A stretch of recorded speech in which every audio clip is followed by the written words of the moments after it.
Chapter 18. A Second Opinion. The time of half-bloods comes to an end, Aliana mumbled under her breath. Percy's eyes widened in fear. You think that's what it means?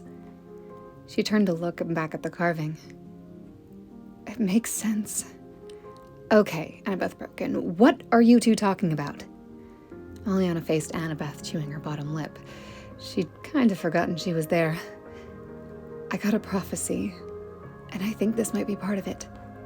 And you told Percy, not me? Annabeth crossed her arms. No, Aliana defended. Chiron told Percy. If I'd had my way, neither of you would have found out. Well, now I have, Annabeth said bluntly. So show me this prophecy. You live in a treehouse? Annabeth stared up at the wooden house nestled in the branches. Why is that everyone's reaction?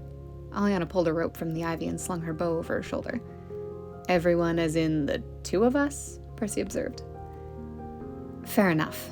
Aliana planted her feet firmly against the tree and walked up the trunk. She kicked the ladder down to them and they walked inside. Aliana dumped the hunting gear in the corner and snatched a scroll off the desk. Annabeth accepted the roll of paper, almost fearfully, and unrolled it. She read the prophecy once, twice, 3 times. So, if you're the forgotten daughter, then this part about good and bad and walking the line is about you? She pointed to the first verse.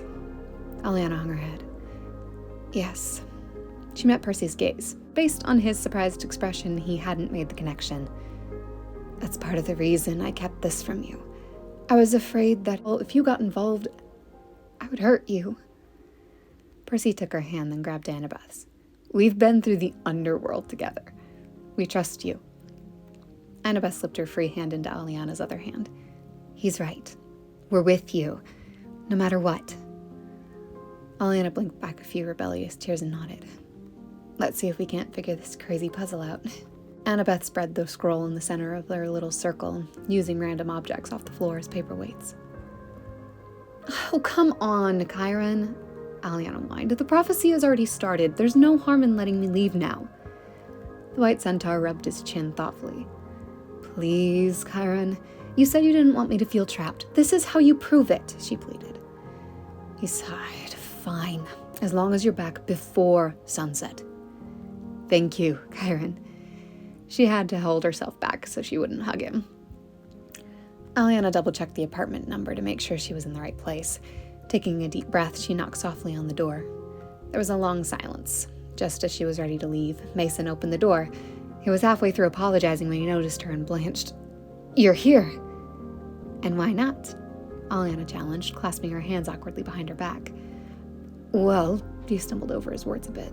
From what you described, Camp Half-Blood was kind of a prison. It was. She bit her bottom lip, debating how much to tell him. Apparently, when I snuck off with Percy and Annabeth, I sort of triggered a prophecy, which happened to be the only reason Chiron was keeping me confined to camp. So, he's been a little more lenient lately. Mason nodded understandingly, but he still looked a little confused. He seemed to snap back to reality and realized he was being a bad host. Would you care to come in? Aliana grinned. Such a gentleman. She teased as she walked past him into the apartment. It had one main room, a single bedroom, and a small bathroom. The living room had bare walls and an old couch that looked like it was about to fall apart. Mason cleared his throat as if he were embarrassed. Sorry about the mess. I'm not used to having company. She gave him a forced, sympathetic smile. Oh, this isn't a mess. You should see the Hermes cabin. He chuckled. So, he started awkwardly. Tell me about this prophecy. Aliana shrugged. There's not much to tell. Maybe I can help you figure it out, he offered. Aliana and Mason spent the next couple of hours analyzing the third verse of the prophecy. It was the only one that was still a complete mystery to her. They didn't figure anything out.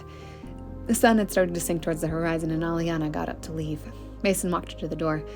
I guess I'll see you around. Yeah, she promised. Keep me posted on that prophecy of yours, he added as she walked down the hall. She turned and gave him a thumbs up.